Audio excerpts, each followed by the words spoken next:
Students, आज की ये जो हमारी क्लास है इसमें मैं आपको हानि एवं हानि प्रतिशत कैसे निकाला जाता है ये सिखाने वाला हूँ। तो आप लोग इस क्वेश्चन को ध्यान से देखोगे तो हानि एवं हानि प्रतिशत कैसे निकालते हैं इसको निकालना सीख जाओगे और आपकी जो समस्या है हानि हानि प्रतिशत निकालने की ये भी दूर हो जाएगी। ठीक है, तो आप लोग ध्यान से देखिए। सुब्बू ने 1 किलो संतरा 50 में खरीदा। कितने का खरीद रहा है? 50 रुपए का खरीद रहा है। और आपको ये पता होना चाहिए, जैसे अगर हम कोई सामान बेचने के लिए, जैसे आप ही समझ लो मैं हूँ सुब्बू, ठीक है, मैंने क्या किया, 50 रुपए में सेब खरीद लिया। अब भाई सेब मैंने किसी बड़े व्यापारी से खरीदा होगा क्योंकि हमें बेचना है, तो हमने 50 का खरीदा। तो ये जो 50 है मेरे लिए क्या हो गया? क्रय मूल्य। अब मैंने इसको बेचने के लिए लिया है तो मैंने इसको किसी दूसरे व्यक्ति को बेच दिया। और देखिए कितने का बेच रहा हूँ, किसी कारणवश उस संतरे को 40 रुपए में बेच दिया।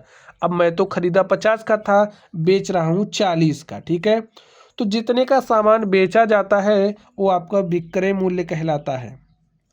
ठीक है, अब आगे देखिए क्या कह रहा है, बताइए सुब्बू को कितने प्रतिशत की हानि हुई। अब स्टूडेंट्स, हानि प्रतिशत निकालने के लिए जरूरी होता है कि आपके पास आपको हानि पता हो। ठीक है, अब आप बताइए, हमने 50 रुपए का खरीदा था, 40 रुपए का बेच दिया, हमें क्या हो रहा है?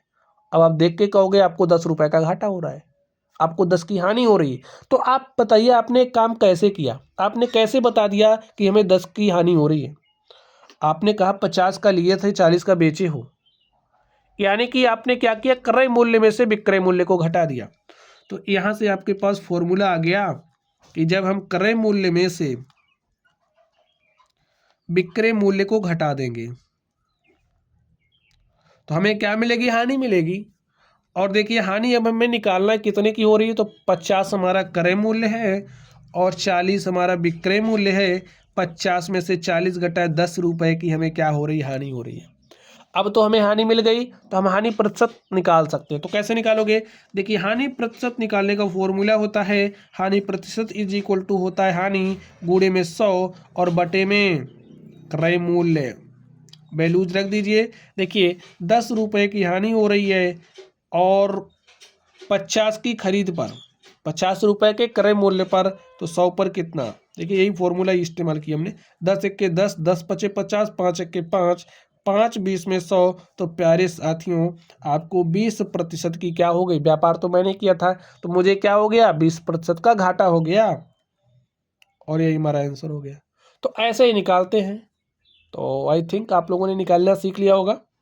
चलिए आप लोग पढ़ते रहिए। Thank you.